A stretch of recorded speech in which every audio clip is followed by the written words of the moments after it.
हाँ जी। रामायण में दिखाया है केवट ने राम के पैर धोए। हाँ जी। वार्तालाप में बताया है केवट ने राम के दूसरी पैर से देह अभिमान की धूल धोई। हैं? राम के दूसरी पाँव से देह अभिमान की धूल धोई। हाँ। उसकी शूटिंग कैसे हुई? केवट को और नवैया को। नवैया पार लगाने वाली होती है। नवैया का आधार लेते हैं तो विषय वैतरणी नदी पार हो जाती है। लेकिन वो नवैया काठ की थी। हैं? काठ का मतलब क्या है? भले कठ बुद्धि थी।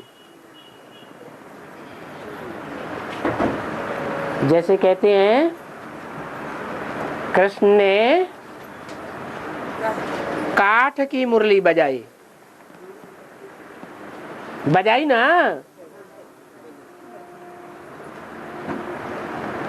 ऐसे ही कह दिया है काठ की नवैया, लेकिन नवैया तो थी ना।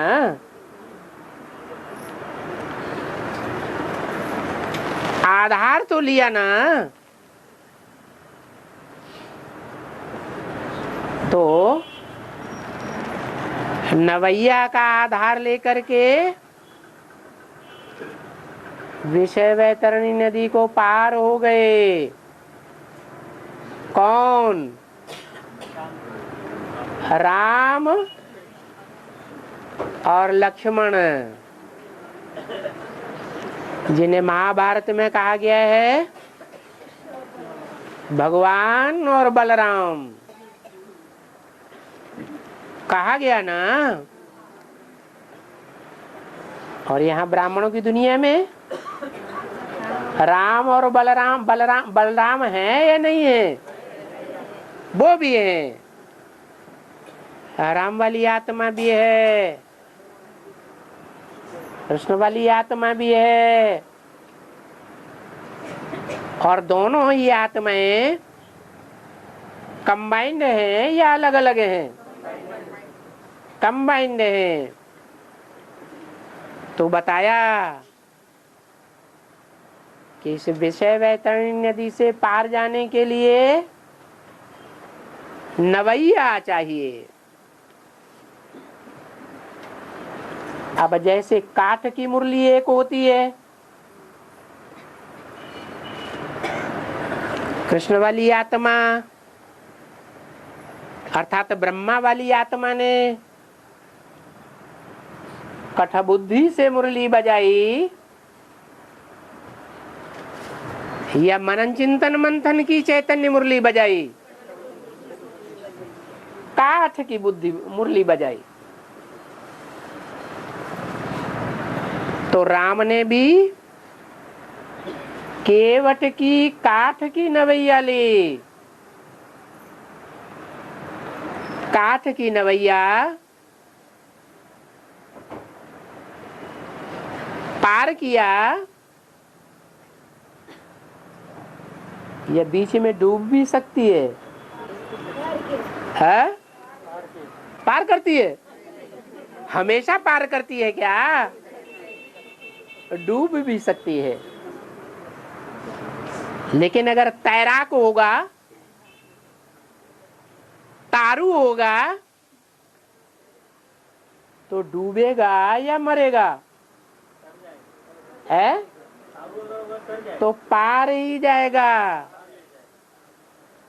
तो वो काठ की नवैया डूब भी जाती है और जो तारू है तैरने में होशियार है। ये विषय वैतरणी नदी है ना। एक काठ की नवैया की बात है कि ढेर की ढेर नवैया है? अरे बुद्धि, मन बुद्धि आत्मा को ही कहा जाता है ना। तो जो मन बुद्धि वाले हैं वो सभी काठ की नवैयों का आधार ले रहे हैं कि नहीं ले रहे हैं? हैं? ले रहे हैं। वो काठ की नवैया पार लगाएंगी क्या? है? लेकिन पकड़े हुए तो हैं? छोड़ना बड़ा मुश्किल है। जिन नवैयों का आधार लेते हैं वो छोड़ना बड़ा मुश्किल होता है। कन्याओं को तो अर्पण कर देते हैं, लेकिन काठ की नवैया अर्पण करने की जल्दी दिल नहीं होती है। और वो तारू ने क्या किया है? नवैया अगर डूबती है तो परवाह करता है? नहीं परवाह करता है, क्योंकि वो तो तैरने में कुशल है। क्या? जैसे नवैया विषय वैतरणी नदी में डूबती है और पार भी लगाती है, लेकिन वो नवैया, जिस नवैया का आधार कृष्ण कन्हैया लेता है, उस नवैया के बारे में क्या बोला है? नैया हिलेगी डुलेगी लेकिन डूबेगी नहीं। तो वो खुद तो नहीं डूबेगी, लेकिन अगर ज्यादा लोड हिले तो बैठने वाले नीचे गिरेंगे कि नहीं गिरेंगे? हो तो गिरते हैं, और जब गिरते हैं तो ढेर के ढेर टूट जाते हैं। जैसे मम्मा ने शरीर छोड़ा, ओम राधे मम्मा ने, तो ओम राधे मम्मा को जो फॉलो करने वाले थे वो ढेर के ढेर ब्राह्मण टूट पड़े। टूट पड़े या नहीं टूट पड़े? ऐसे ही एडवांस में भी ढेर के ढेर टूट पड़े। कौन टूट पड़े? जो तैरना जानते थे या जिन्होंने तैरना सीख लिया वो टूट पड़े, या जो अधूरे थे तैरने में वो टूट पड़े हैं? अधूरे टूट पड़े। अब क्या करें? तो देखो, गायन है चंद्रकांत वेदांत जहाज, अव्यक्तवाणी में इशारा दे दिया। क्या इशारा दिया है? जो बड़ा जहाज होता है पानी का, उसमें ढेर की ढेर नवैयां भी रखी होती हैं। अगर कहीं डूबने की आशंका होती है तो नवैयां बाहर फेंक देते हैं, और जो मुख्य मुख्य हैं वो उस पर सवार हो जाते हैं। तो जिस जहाज का गायन है उसके लिए अव्यक्तवाणी में बोला है, किसका आवाहन करो है? विजय माला का आवाहन करो। अरे वो भी बड़ी नाव है या नहीं है? हैं? वो भी बड़ी नाव है। नाव का आधार लेना चाहिए या नहीं लेना चाहिए? हैं? चलो, छोटी मोटी नदी है, विषय वैतरणी नदी, तो पार हो जाएगी। अगर सागर हो, हैं, विषय सागर हो, तो पार हो जाएगा। कितना भी तारू हो, मान लो प्रशांत महासागर है, तो पार हो जाएगा? नहीं होगा। तो क्या चाहिए? हैं? बड़े ते बड़ी नवैया चाहिए, कठ बुद्धि चाहिए, जो बाप को पहचाने और पहचाने न पहचाने बराबर हो जाए। है? पहचाने तो पूरा पहचाने, आदि से लेकर अंत तक निभाने वाली हो या बीच में ही डुबाने वाली हो? अंत तक निभाने वाली होनी चाहिए। तो बताया, मैं तुम बच्चों को नर से नारायण बनाता हूँ और नारी से लक्ष्मी बनाता हूँ। तुम्हारा प्रवृत्ति मार्ग है क्या, निवृत्ति मार्ग नहीं है। प्रवृत्ति मार्ग में माया का जो युद्ध है वो युद्ध होना संभव है और जीत पाना संभव है, या निवृत्ति मार्ग में रहकर संभव है? वो सन्यासी तो निवृत्ति मार्ग के होते हैं, वो तो अखाड़े में माया के युद्ध में जाते ही नहीं है। जाते हैं कि और की छोड़ के भाग जाते हैं? वो तो और ही अखाड़ा को छोड़ के भाग जाते हैं, नाम झूठा रखा देते हैं। श्री श्री 108 अखंडानंद जी महाराज है, नाम रखाते हैं, लेकिन प्रैक्टिकल में ऐसा जीवन नहीं बनाते हैं। और यहाँ तो तुम बच्चे प्रवृत्ति मार्ग में रह करके माया के युद्ध में लड़ाई लड़ने से भागते हो, या बाबा की याद में बैठ करके दृढ़ हो जाते हो? हैं? माया की याद में, बाबा की याद में बैठ करके और ही मजबूत हो जाते है। माया रूपधारी या माया भी रूप धारिणी, क्या जैसे दिखाते हैं ना सीरियल में, पार्वती के सामने असुर आया माया भी रूप धारण करके, भैंसा बन के आ गया, भैंसासुर। तो क्या वो डर गई हैं? नहीं डरी ना। अरे असल छत्राणी थी या गिदड़ी थी? असल छत्राणी थी। तो ऐसे आक्रामक दुर्योधन दुशासनों से युद्ध करना होता है। कैसा युद्ध है? ऐसी युक्ति से युद्ध करना होता है कि सांप मरे न लाठी टूटे। तो जो चंद्रकांत वेदांत है, जिसका गायन है, वो ऐसा ही बड़ी नाव है जो खुद तो पार जाती है, लेकिन है तुम बच्चों को भी पार ले जाती है। और जो केवट है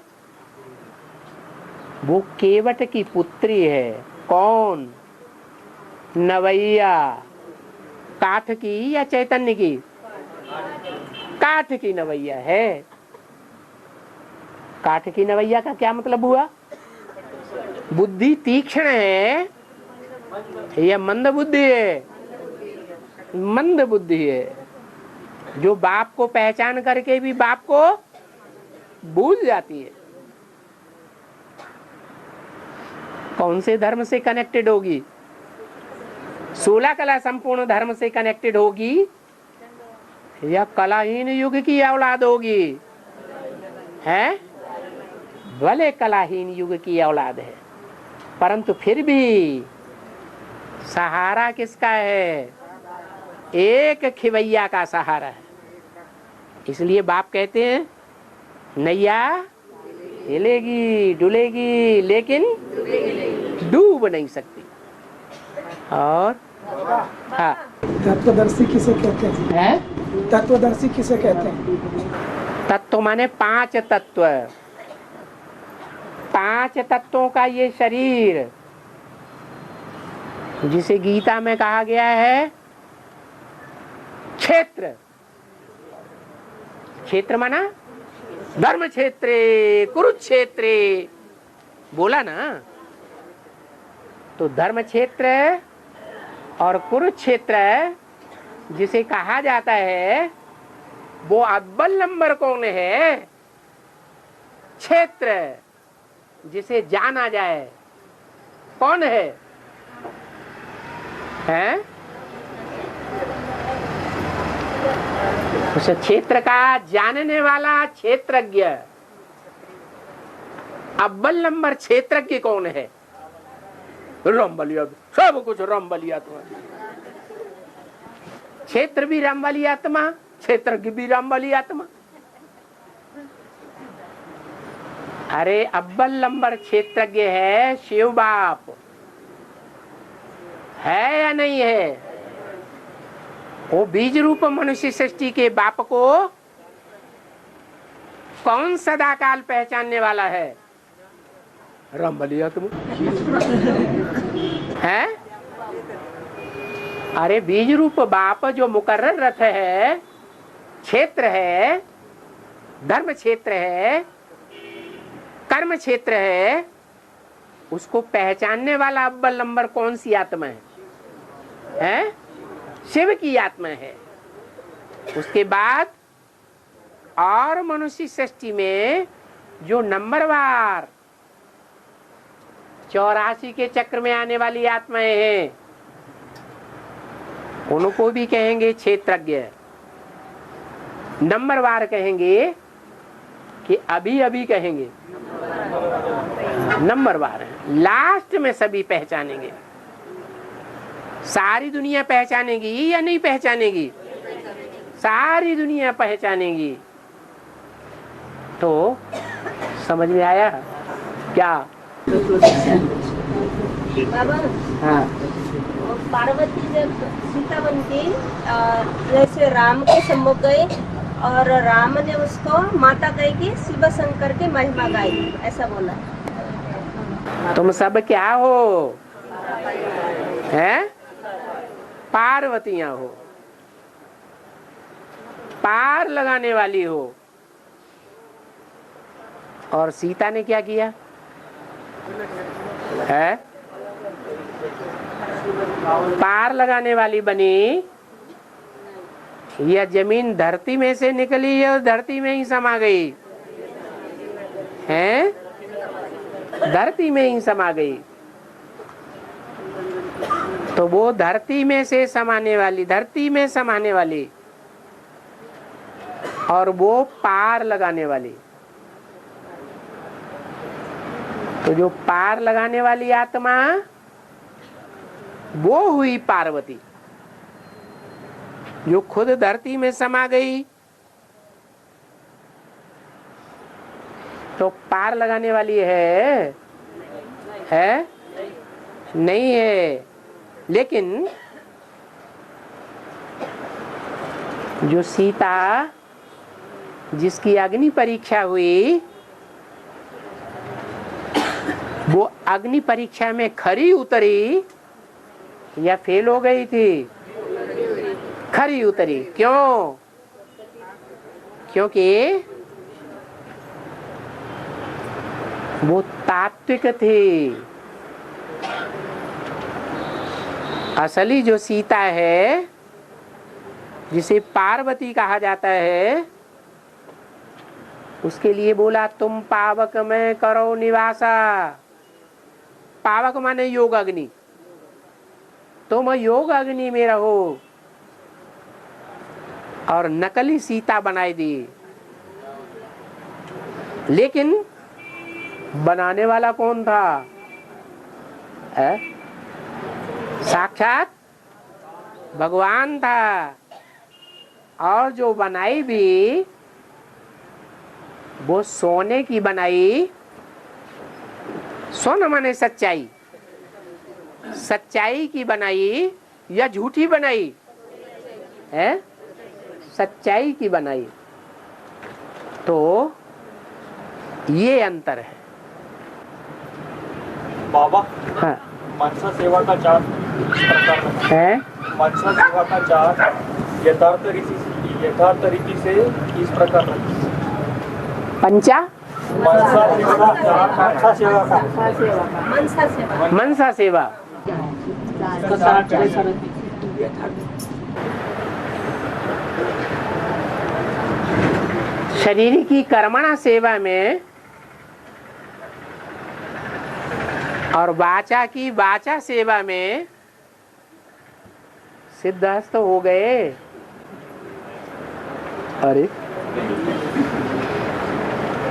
अरे सीढ़ी दर सीढ़ी चढ़ेंगे कि एकदम टॉप में चढ़ जाएंगे, हैं? सीढ़ी दर सीढ़ी चढ़ना पड़ेगा। ईश्वरीय सेवा का चाव तो होना चाहिए, परंतु मन बुद्धि जिसे आत्मा कहा जाता है, वो आत्मा की मन बुद्धि की सेवा टॉप मोस्ट सेवा है या नीची सेवा है? टॉप मोस्ट बनने के लिए मन बुद्धि को एकाग्र होना चाहिए या चंचल ही रहे तो भी चलेगा? है? एकाग्र करने के लिए पहले तन पूरा लगाया जाए, तन से ईश्वरीय सेवा में अर्पण हुआ जाए। तन की चिंता न की जाए कि मेरा पेट कैसे बढ़ेगा, क्यों नहीं चिंता की जाए? है? क्यों नहीं चिंता की जाए? अरे पेट है तो चिंता करेंगे कि नहीं? है?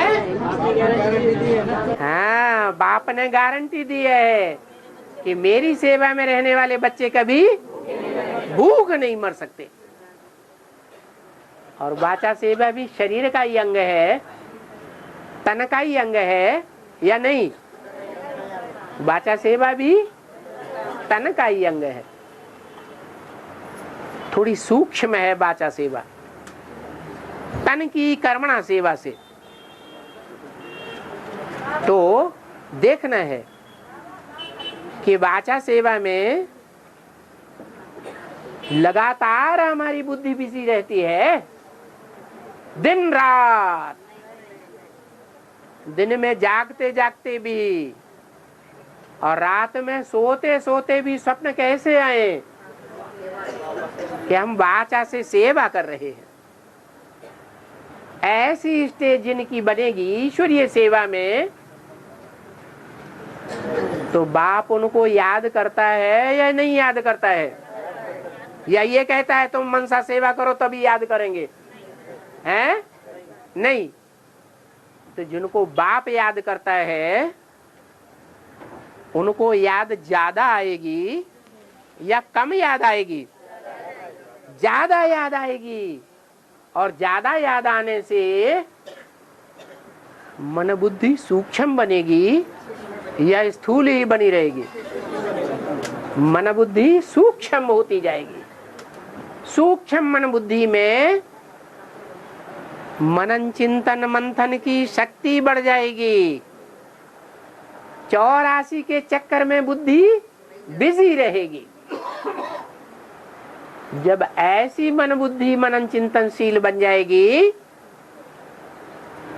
तो मनसा सेवा भी होगी।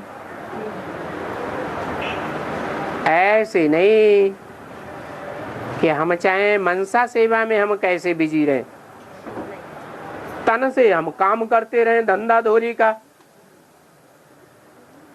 बाल बच्चे बीवी को संभालने का। क्या तन का अहम ऑब्जेक्ट कहाँ लगा रहे हैं? मेरे बच्चे आनंद में रहे, इतना कमा के रख दूं। मेरी बीवी कहीं कल मर न जाए, उसकी अच्छी से हॉस्पिटल में इलाज कराना, लाखों रुपया खर्च करूंगा, मरने नहीं दूंगा। तो बुद्धि अगर ऐसे में बिजी रहेगी दुनियावी संकल्पों में, तो बाप मदद देगा? बाप तो कहते हैं मैं इस जन्म के लिए तुम्हारी कोई मदद नहीं कर सकता।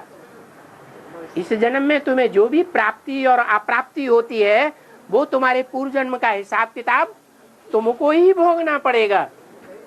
कि भगवान भोगेगा?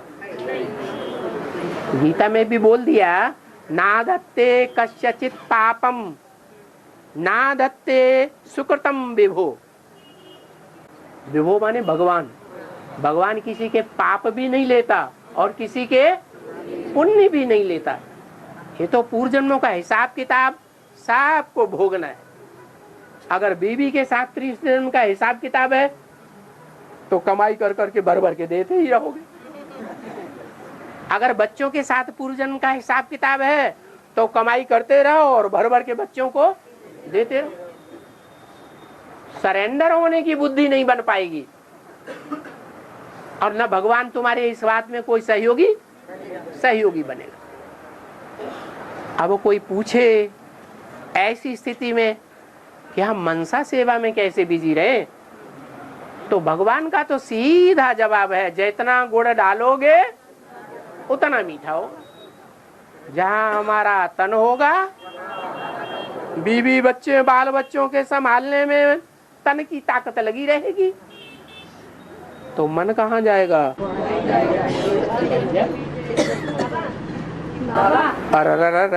कमल का फूल है और रात को 12 बजे खुलता है। ब्रह्म कमल का जो फूल है और रात को 12 बजे। ये ब्रह्म कमल कहाँ है? झाड़ है ना वो। अरे रुको तो, कहाँ है? उसको फूल आता ना। अरे कहाँ आता है? तुम्हारे घर में आता है, किधर आता है ना? झाड़ है, झाड़ है ना। झाड़ होता है कमल का? वाह भाई। ब्रह्म कमल का झाड़ फूल आता है उसको, है बड़ा फूल आता है उसको। हाँ, वो तो झाड़ के ऊपर आता है। वाह भाई वाह। पहले पक्का करो कि कमल क्या होता है और कहाँ। हाँ जी। नहीं बाबा, झाड़ रहता है ना ब्रह्म कमल का झाड़ को रात को 12 बजे फूल फूलता। कमल जो भी होता है कीचड़ में खिलता है, वो झाड़ नहीं होता है, वो बेल होती है। कुंडी में लगाते उसको। और बेल वो तालाब के नीचे जो कीचड़ होती है उसमें उसकी जड़ होती है। कोई भी कमल हो, पीत कमल हो, नील कमल हो, रक्त कमल हो, काला कमल हो, और तुम्हारा जो ब्रह्म कमल पता नहीं कहाँ होता है, नहीं जानता। तुमने देखा होगा। कुंडी में लगा है। रुको रुको रुको, कहाँ देखा? कुंडी में लगा है। कुंडी में लगा है, उसको फूल आया। हाँ, तो क्या करता है वो? रात को फूलता है वो, सुबह नहीं। रात को फूलता है वो, रात के 12 बजे। वो नाम किसने रखा उसका? उसका नाम ब्रह्म कमल किसने रखा? दुनिया वालों ने। और दुनिया वाले सच्चाई को जानते हैं। सच्चाई ये है कि कमल का फूल जब सवेरा को सूर्य उगता है तो फूलता है, सूर्य छिप जाता है तो कमल का फूल बंद हो जाता है। वो है ना बाबा, वो 12 बजे। वो आपने नाम रख दिया ब्रह्म कमल। बाबा हाँ। बेल का झाड़ होता है ना बाबा? बेल का झाड़ हाँ। तो उसमें एक डाली में 5 पत्ते लगते हैं, उसका बेल में आपका क्या है बाबा? बेल के झाड़ में 5 पत्ते के 3 पत्ते? 5 भी आते हैं और 5 भी लगते हैं। 5 भी होते हैं ना, 5 भी होते हैं। कहाँ का 5 पत्ते भी होते हैं बाबा। कोई में 3 होते हैं, कोई में 5 होते हैं। 5 पत्ते भी लगते हैं, 5 भी होते हैं। किसने देखे? नहीं, झाड़ में एक खाता आता है। अरे देखे किसने? हाँ, एक झाड़ बड़ा होता है ना, तो ये एक डाली है है बाबा। 5 पत्ते एक डाली। ऐसे पत्ते। वो तो 5 पांडव हो गए। हाँ, ये बाबा। वही बताना है। ब्रह्मा के 5 मुख हो गए। लेकिन दुनिया में तो यही प्रसिद्ध है कि बेलपत्र 3 होते हैं, ब्रह्मा, विष्णु और शंकर। ऐसी आत्माओं को जो ईश्वरीय सेवा में अर्पण करने के योग्य बनाते हैं, उनसे भगवान बहुत प्रसन्न हो जाते हैं। उन जड़ पत्तों की बात है या चैतन्य पत्तों की बात है? चैतन्य पत्तों की बात है। हाँ जी, हाँ। मंदिर को लुटाना। हाँ जी, हाँ जी, हाँ। बाबा ने एक वार्तालाप में कसीम में जो वार्तालाप चला 1385 उसमें बोला है अभी गजनवी सोमनाथ मंदिर तोड़ रहा। हाँ, वो तो संगम युग में तोड़ता है।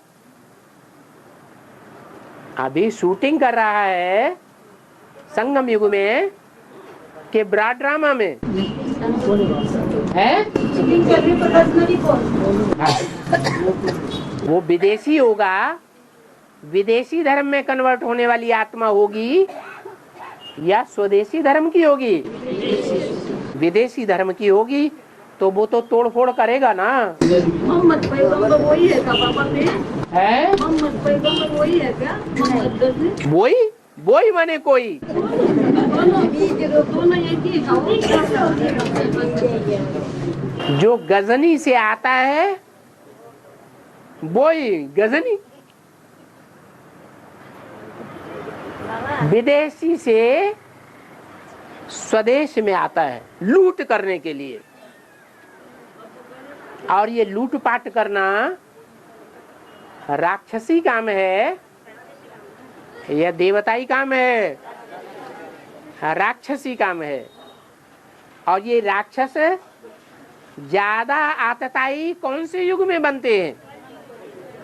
जब कलयुग शुरू होता है या कलयुग की शूटिंग शुरू होती है तब ये राक्षस आतताई बन जाते हैं, लूटपाट करने वाले बन जाते हैं और देवताओं को दुख देते हैं, देवात्माओं को। जो देवात्मा है अपनी ही मूर्ति की स्थापना करके मंदिरों में पूजा करने लग पड़ती है, अपन को ही समझने लगते हैं, शिवो हम कहने लग पड़ते हैं, ब्रह्मास्मि में कहने लग पड़ते हैं, तब लूटपाट होती है। और है आपने सब लोगों के खाता बोला है, इसमें वेद में क्या है? मेरे मालिक की किताब में सब लोगों का खाता बोला है। हाँ हाँ। तो इसका अर्थ क्या है? अरे मेरा और सबका मालिक कौन है? एक ही तो है। तो जो एक मालिक है सारे विश्व का, उसके पास सबका खाता है। गाड़ी नहीं उसको बाद में तो अभी जा रहे हैं तो सही। आपकी गाड़ी बीच में टपक पड़ती है। 10 13। बाबा, हाँ जी। लक्ष्मी को सबसे पहले बाप का परिचय मिलता है। हैं? लक्ष्मी को पहले बाप का परिचय मिलता है हाँ। और वो जन्म जन्मांतर की साथी है। नहीं, सन्यासी भी तो बनती है। अरे अभी संगम युग में सन्यासी है या नहीं है? तो सन्यास धर्म में जन्म नहीं लेती। और अभी उनको विश्वास क्यों नहीं हो रहा? अरे पुरुष के जन्म लेती है या नहीं लेती है? अच्छा, जब पुरुष के जन्म लेती है तो सन्यासी बनती है या नहीं बनती है? सन्यासी बनती है। अभी बाप पर निश्चय नहीं है तो किसकी आधार पर लक्ष्मी को दिखाते? आपको कैसे पता उसके अंदर का? आप क्या उसके अंदर प्रवेश करके देख के आए हैं? तो आप कैसे उंगली उठा रहे हैं? बताओ। हैं? बोलो। हैं? हाँ। श्रावण महीने में सोमवार आते हैं तो भक्ति मार्ग में लोग तिल और चावल क्यों अर्पण करते हैं? श्रावण महीने में सोमवार आता है कुंभड़ क्या होता है? सोमवार। हाँ माने कि हाँ। शिवली उनकी मूर्ति पर शिव मूर्ति चढ़ाते, तिल की एक मुट्ठी चौखा की तिल देते हैं और कोई चावल देते हैं, हाँ कोई गुड़ भी देते हैं, हाँ जौ दान करते हैं। हाँ, शिव के ऊपर अर्पण करते हैं। उसका बेल है तो क्या ये क्या है? ये श्रावण का महीना कौन से युग का सूचक है? ज्ञान बरसात का महीना है, तो संगम युग है, ज्ञान बरसात का युग। और उसमें भी सोम किसको कहा जाता है? ज्ञान चंद्रमा ब्रह्मा को ही सोम कहा जाता है। वो ज्ञान चंद्रमा ब्रह्मा सोम जिसे कहा जाता है, वो संपन्न बनता है। तो जब संपन्न बनता है तो किसके आधार पर संपन्न बनता है? ज्ञान किससे सुनता है? बाप से सुनता है। तो जो बाप है वो नाथ है या नहीं है, स्वामी है या नहीं है? तो वो बाप सोम का नाथ सोमनाथ है। उस सोमनाथ पर जिसे लिंग कहा जाता है, जिसमें बिंदु प्रवेश है, शिव प्रवेश है, उसके ऊपर तिल भी चढ़ाते हैं। माना तिल तिल करके जो मरने वाली आत्माएं हैं, एकदम धक से नहीं मरती, वो भी चढ़ जाती है। और गुड़ जैसी मीठी आत्माएं हैं, ब्रह्मा गुड़ थे या नहीं थे, वो आत्माएं भी चढ़ाई जाती हैं। और गुलाब के फूल भी चढ़ते हैं कि नहीं, वो भी चढ़ाए जाते हैं। और है चावल माने जो आत्माएं अपने देवभान का छिलका उतार देती है, उतर जाता है जिनका देवभान का छिलका, वो भी अर्पण होती है। ये सोमनाथ की विशेषता है श्रावण के युग में, श्रावण के महीने में। गंगा और लक्ष्मी का पाठ का पाठ एक ही है या अलग? ओहो, गंगा के किनारे कौन जमा करके बैठते हैं? सन्यासी। और सन्यासियों में सबसे बड़ा सन्यासी कौन माना जाता है? भीष्म पितामह। और भीष्म पितामह किसकी पूजा करता है? गंगा की पूजा करता है। तो गंगा कौन से धर्म की हुई है? सन्यास धर्म की है। और लक्ष्मी है देवी देवता सनातन धर्म की है। तो दोनों को मिला के एक कैसे कर दिया? हाँ, ये जरूर है कि लक्ष्मी ऊंची ऊंची पहाड़ी स्टेज से हो करके आती है, जिसे कहा गया आज की भक्ति मार्ग की भाषा में ब्रह्मपुत्री। क्या है? बाबा उसका नाम देते हैं ब्रह्मपुत्रा। क्यों? जो रुद्रमाला का मणका है, ब्रह्मपुत्री से जाकर मिल जाता है, लक्ष्मी से जाके मिलता है, तो वो महालक्ष्मी कही जाती है। लेकिन महालक्ष्मी के जो दो रूप हैं, उनमें से एक रूप लक्ष्मी है और एक महालक्ष्मी है। जैसे कहते हैं ब्राह्मण और महाब्राह्मण, तो नाम तो है महाब्राह्मण, लेकिन काम से महा है या नहीं? महाब्राह्मण है। अच्छा, भक्ति मार्ग में ऐसा देखा जाता है कि महाब्राह्मणों की महत्व के आधार पर मान्यता है। नहीं। बाबा कहते हैं करनी घोर ब्राह्मण। ब्राह्मण कैसा? करनी घोर, जो मर जाने के बाद, जब तक मरता नहीं है तब तक उस ब्राह्मण की जरूरत नहीं है। तो ऐसे ही जो महालक्ष्मी है वो देवान से पूरी मर जाती है, तब लक्ष्मी के साथ ऐड होकर के महालक्ष्मी कही जाती है। तो ये गंगा, यमुना, सरस्वती, इनमें जो सरस्वती जगदम्बा है वो गंगा के साथ मिलकर के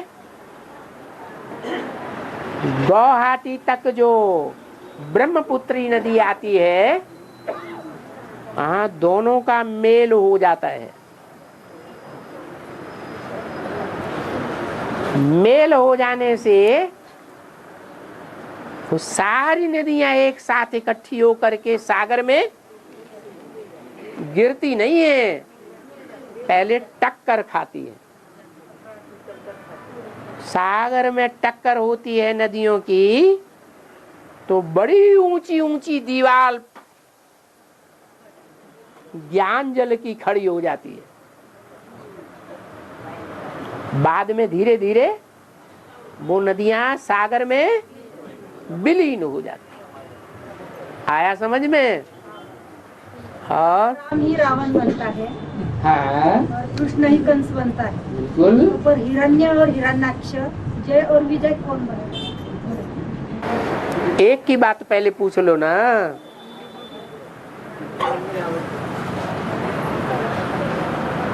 दुनिया की ये नियम है। क्या नियम? जो जितना ऊंचा उठेगा वो उतना ही नीचे गिरेगा।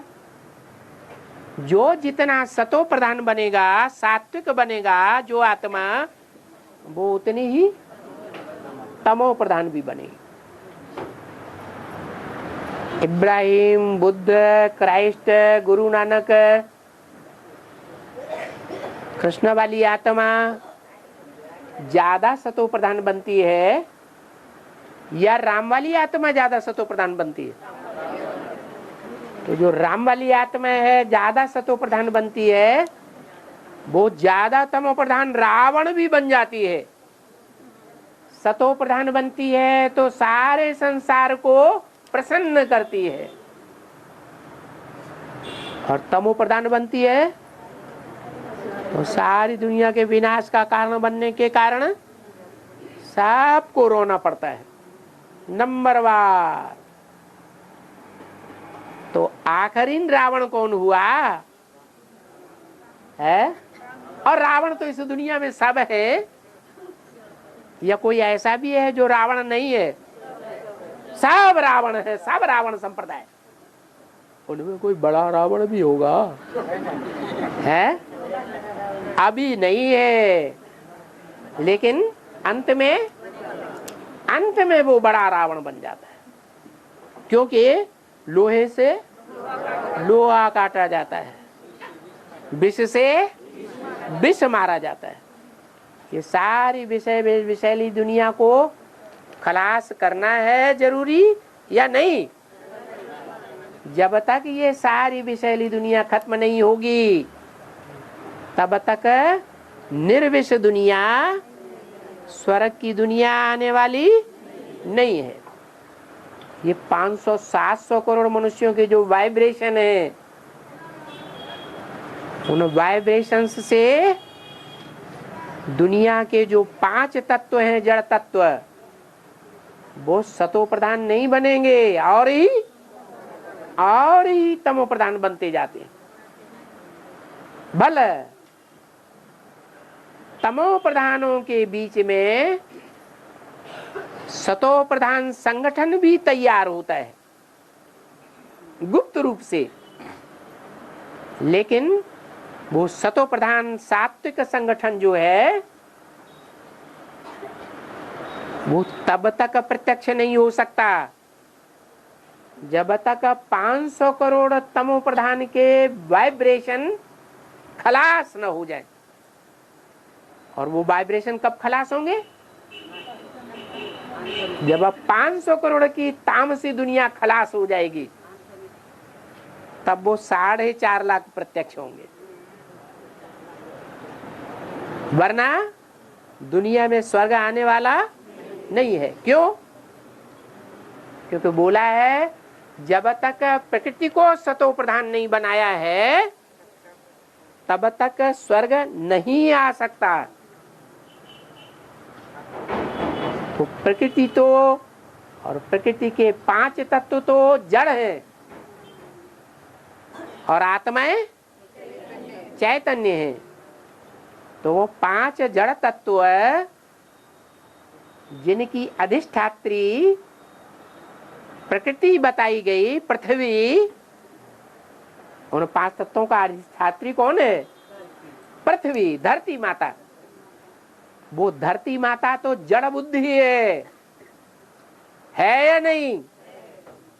इतने वर्षों साथ में रह करके और इतने बच्चों की पैदाइश करके, और फिर खुद बाप को भूल जाती है। तो जड़त्वमयी बुद्धि है या चैतन्य बुद्धि? जड़त्वमयी बुद्धि है। ऐसी जड़त्वमयी जो प्रकृति है, जब तक सतो प्रधान नहीं बनेगी, तब तक स्वर्ग की दुनिया किसी को देखने को नहीं मिलेगी, चाहे अष्टदेव ही क्यों न है।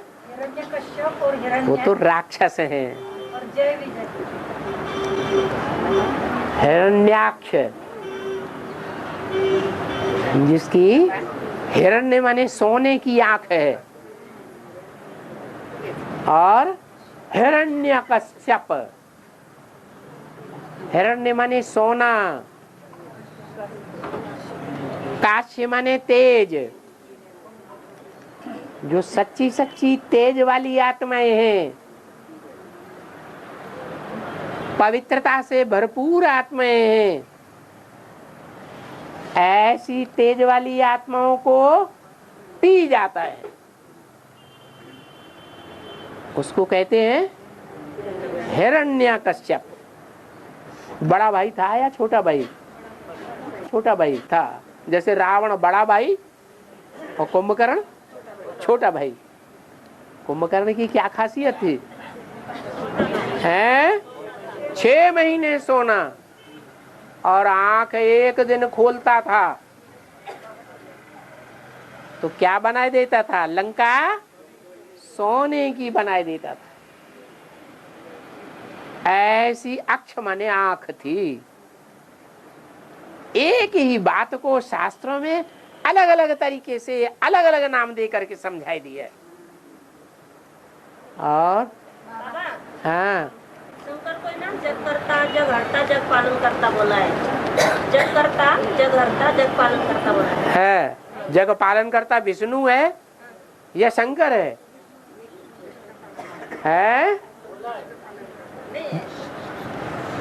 पूछा जा रहा है। बोला तो बोलने वालों ने बोला, मनुष्यों ने, लेकिन प्रश्न तो किया जाएगा बोलने वालों से कि जग पालन करता विष्णु ठहरा या शंकर ठहरा? शंकर तो जग हरता है। जग करता, जग हरता, जग पालन करता बोला। अरे पालन करता कहाँ है? पालन करता है फिर है? संपन्न बनता है तो आंख खुल जाती है कि बंद रहती है? और शंकर की आंख खुलती है तो क्या होता है? तो पालन करता है कि हरता है? नहीं, विष्णु कोई होता ही नहीं है 4 भुजाओं वाला। ये तो रामकृष्ण की आत्माएं ही हैं। वो रामकृष्ण की आत्माएं, एक आत्मा गड्ढे की ओर जाने वाली है। कौन है? ब्रह्मा। और एक आत्मा ऊंची स्टेज में रहने वाली है, जो आदि में विष्णु, वो अंत में भी विष्णु रूप ही होता है। तो ये दोनों आत्माएं, इनके संस्कार मिलकर के जब एक हो जाते हैं तब विष्णु कहा जाता है। वास्तव में कोई विष्णु होता नहीं है, इसलिए कह दिया क्या, जग का पालन करता। पालन करता का मतलब संगम युग में ही ब्रह्मा की सोल जब शरीर छोड़ देती है, ब्राह्मणों की दुनिया में जो एडवांस ब्राह्मण हैं, उन एडवांस ब्राह्मणों में जो फाउंडेशन डाला जाता है नई दुनिया का, उस नई दुनिया का फाउंडेशन जब पड़ता है तो वो जिसको पालन करता कहा है भक्ति मार्ग में, वो शंकर कोई न कोई माता को निमित्त बनाता है नई दुनिया का फाउंडेशन डालने के लिए। जिस माता को निमित्त बनाता है वो ही धरणी माता है, जो शंकर को बहुत प्रसिद्ध प्यारी है। कौन है? काशी नगरी। काशी से पैदा होती है काशी नगरी।